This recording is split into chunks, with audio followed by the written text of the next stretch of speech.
to the Reconnection Club Podcast, the show that helps parents heal troubled relationships with their adult sons and daughters. I'm your host, psychotherapist Tina Gilbertson. Each week, I'll offer you compassion, clarity, and personal development tips designed to help you reconnect, not only with your child, but with yourself. Now let's get started.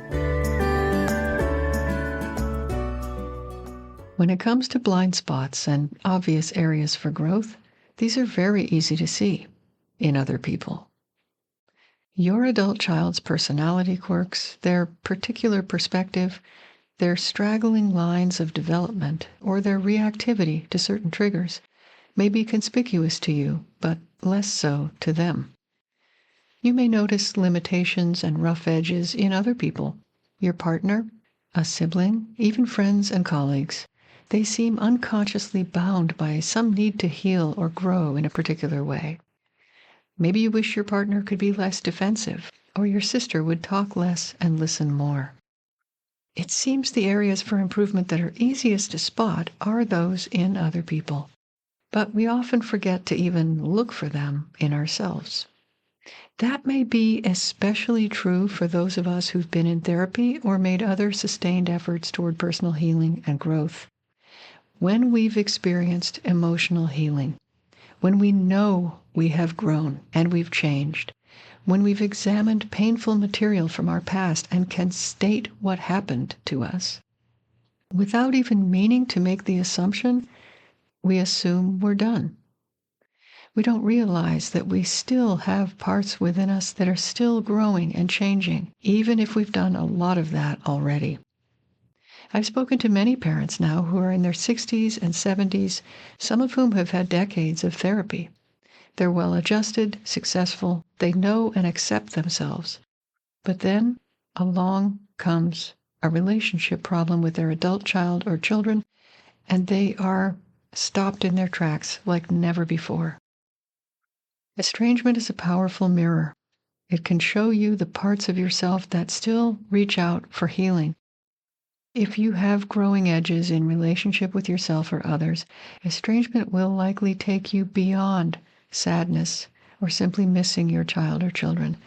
It will be a long, dark night of the soul. It may be tears that won't stop, anguish and deep confusion. There could be rumblings of shame or rage or feelings of abandonment. It may feel like the worst pain you've ever felt in your life. If this describes your experience of estrangement, I'm sorry for what you're going through. And although I can't take the pain away, I can share my belief that where relational pain is greater than we've ever felt before, there is the possibility of a level of healing we've never known before. As a therapist and as a human, I have learned that deep suffering may be a symptom of not just current relationship trouble, but other issues, including chronically unmet emotional needs and insufficiently addressed trauma. Those are the two biggest unconscious growing edges that I encounter when I meet with parents one-on-one. Here are 3 snapshots of what blind spots can look like in parents who are in deep pain during estrangement. Number 1, parents who don't ask their adult children to take care of them assume they've therefore proven that their emotional needs are sufficiently met. Number 2, parents believe their emotional bucket is full because they have friends and activities in their lives. Number 3, parents think their own childhood deprivations are not relevant to the current situation because it was a long time ago and they have looked at it before.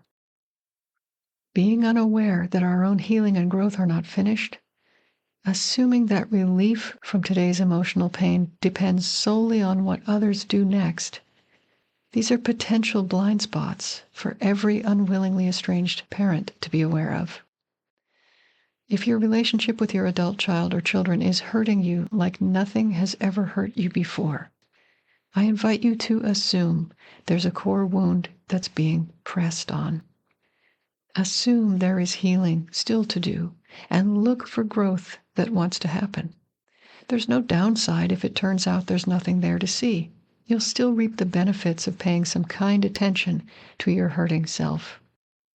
When feelings of rejection, abandonment, or shame come back again and again, or something hurts us so profoundly that our insides look nothing like our lives on the outside, even if we've had a life of healing and growing and learning, we can always assume there's still something to find out about ourselves, some way to be there for and with ourselves, something within that's gotten hooked by what's happening now and needs our loving attention. If we remember to uncover the next deepest layer of self-awareness every time we're emotionally activated or paralyzed, then unexpected opportunities for healing and growth can become more and more accessible to us. Once we start to see them, we can chip away at long-standing inner obstacles and bring new life to all our relationships at any age. Until next time, remember that you are a loving, lovable, and always growing human being. So please take good care of yourself. Bye for now. If you've enjoyed this episode of the Reconnection Club podcast, I invite you to check out reconnectionclub.com. The Reconnection Club is for parents at any stage of estrangement from their adult, child, or children. So whether you've just realized there's trouble between you, you've been living with estrangement for years, or you're newly reconciled but still walking on eggshells, the Reconnection Club is your essential resource for information, support, and continued personal growth. With our courses and workshops, expert interviews, monthly Q&A calls, and a friendly, active community, the Reconnection Club is a wonderful place to be for anyone suffering the pain of estrangement from an adult, child, or children. So check it out at reconnectionclub.com.